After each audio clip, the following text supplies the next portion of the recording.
ایدی روشه عراقی به آوایه ما بس تامنجی که في روشه پیتر دیگل بریس عمر ناصر شروع بکاری سیاسی لبغداد بشو پینم بریس عمر دماتا باش به ایدی دو جبینا سرکدن سیاسیین عراقی به همو پیکاتان و جبلی بگمان صدر لجبات وزير عراق انجام دان لإيرو وزير صدر اف جبينا راد كر بيغمان هولدان ولاتين اقليمي جهانا نهاش عندك چارچوبه بنديه العربستان السعوديه كواتا قالوا طرف شيشات بنتنا بنيدي همو ريد جرتينا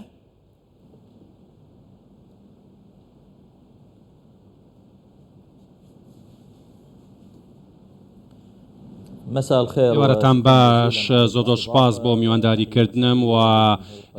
ڕێز و سڵاوی تایبەت بۆ بینەرانی کوردستان 24 بە دڵنیاییەوە ئەگەر تەمەشای یاریە سیاسیەکان بکەین و گۆڕەپانی سیاسی ئێستای بەغداد دەبینین لەوەی ئەم کۆبوونەوانەی کە ئەنجام دەدرێن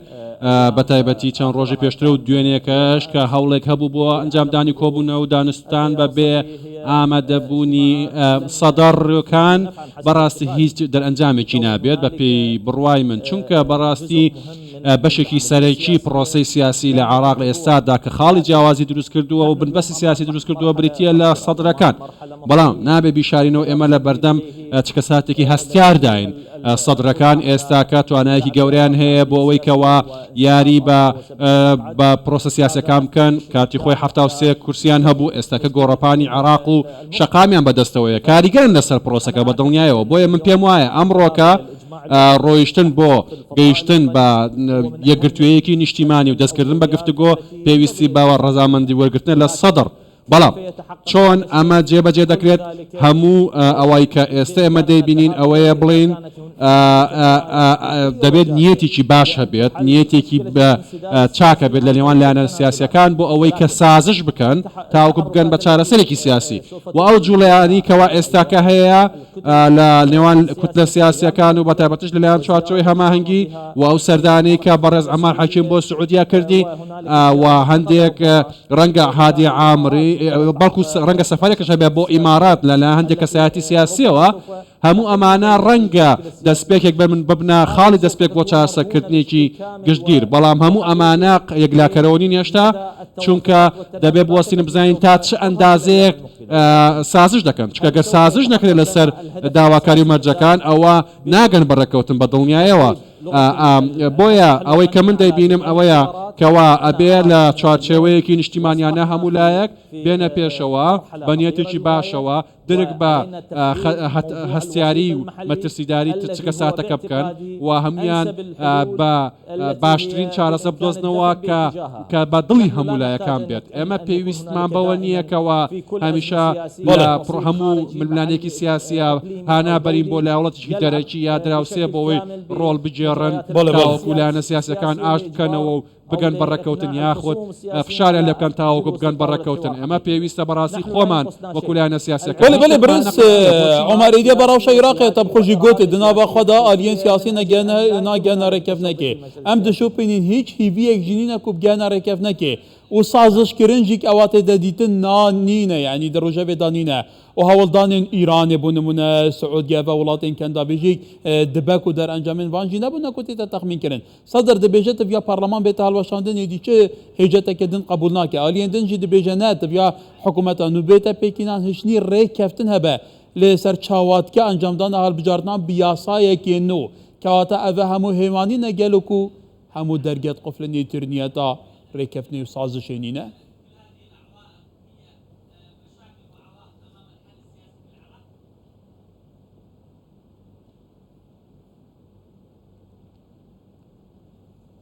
بەڵێ بەڕاستی ئەمە خاڵێکی گرینگە من ئەمە ئاماژە بە شتێک بدەم هەمووان دەزانن کە ئێمە گەیشتێتە کۆتایی حکوومەتی پشکەنە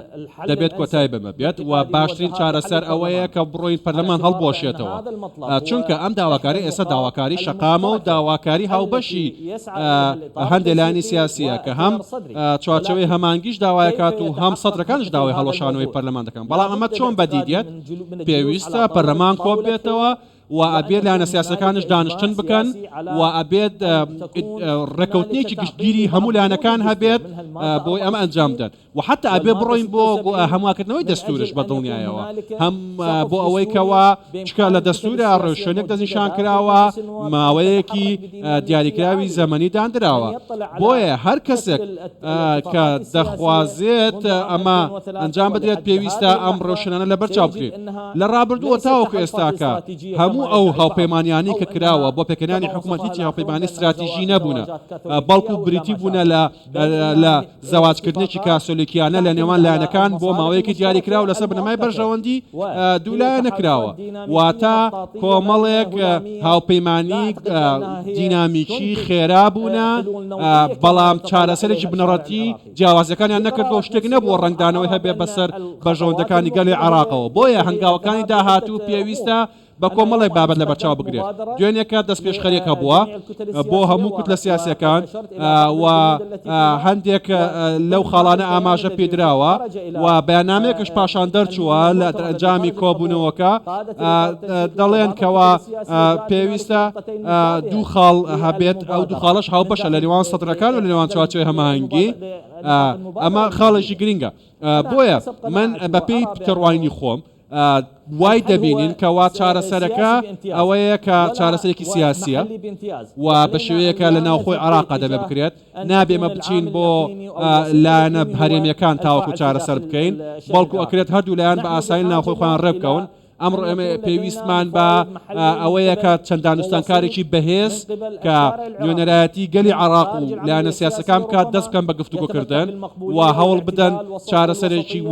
نێوەندگیر بدۆزنەوە کە سەدرش پێ رازی بێت و چوارچێوەی هەمانگی پێ رازی بێت و لایەنی کورد و سونەش پێ رازی بن بەڕاستی ناکرێت ئێمە هەر کێشەیەکمان هەبێ بڕۆین بۆ لایەنە دراوسەکان و دەوڵەتە دراوسەکان بۆ نمونە با من پێت بڵێم بەڕێز سەرۆک بارزانی کە قبول کراوە لە هەموو عێراق یعنی ئەگە دەستێوەردا دەست پێشخەرێک بکات هەمووان ڕێزیدا دەست پێشخەرەکەی دەکەن بۆچی ئێمە بچین بۆ دەرەوە لە کاتەکە لە ناوخۆی خۆمان ناتوانین ئەمە چارەسەر بکەین کۆمەڵ خەڵکانێکن قبول دەکەن لە هەموو لایەنەکانەوە نەبێت ئێمە بەو ئاراستی کار بکەین بەڕاستی هەوڵ بدەین کەوا لە ناوخۆی خۆمانە پرسەکان چارەسەر بکەین بەڵێ برێس عومەر ناسەر شۆڕەبەکاری سیاسی لە بەغدا gelek spas برێس عومەر